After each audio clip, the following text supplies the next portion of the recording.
ਉਹ ਢੋਲ ਲੱਭੋ ਗਈ ਤਾਂ ਪੀਪਾ ਪੂਪਾ ਹੀ ਗੱਲ ਚ ਪਾ ਉਹਨਾਂ ਕੋਈ ਚੱਕ ਕੇ ਹੋ ਗਏ ਚਲੋ ਜੀ ਹੋ ਗਈ ਚਲੋ ਲਾੜਾ ਪਿੱਛੇ ਖੇਲਣ ਦੇ ਆਤੀ ਲਾੜਾ ਦੇ 5 ਸਟਾਰ ਹੈ ਖੇਲਣ ਦੇ ਤੀਜ ਨਹੀਂ ਨਿਕਲ ਗਿਆ ਨਿਕਲਦਾ ਪਿਆ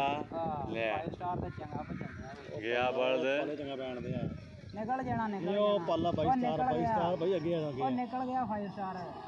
ਉਹ ਜਹਾਜ਼ ਨੂੰ ਛੇੜਨ ਹੀ ਨਹੀਂ ਰਿਹਾ ਹਜੇ ਤਾਂ ਜਹਾਜ਼ ਵੀ ਆਣਦੇ ਆ ਹੋਰ ਮੈਂ ਬਈ ਦੁਆ ਆਪੇ ਖੜਾ ਵੀ ਆਣਦੇ ਆ ਦੇਖੀ ਹੁਣ ਤਾਂ ਫੁੱਲਦਾ ਉਹ ਗਈ ਫੁੱਲ ਗਿਆ ਫਸਲ ਉਹ ਛੱਡ ਗਈ ਫੁੱਲ ਗਿਆ ਉਹ ਛੱਡ ਗਈ ਉਹ ਬਹਿ ਗਈ ਜਾਂ ਦੁਬਾਰਾ ਹੁਣ ਚਿਤੜਦਾ ਆ ਕੇ ਥੱਲੇ ਅੰਕਲ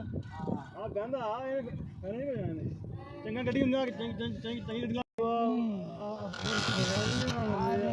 ਹੁਣ ਤਾਂ ਫੁੱਲਦਾ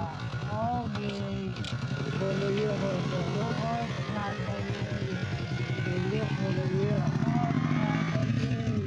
ਉਹ ਬਹਿ ਗਈ ਜਾਂ ਦੁਬਾਰਾ ਹੁਣ ਚਿਤੜਦਾ ਆ ਕੇ ਥੱਲੇ ਅੰਕਲ ਆ ਬਹਿੰਦਾ ਇਹ ਨਹੀਂ ਬਜਾਣੇ ਚੰਗਾ ਗੱਡੀ ਹੁੰਦਾ ਚੰਗੀ ਗੱਡੀ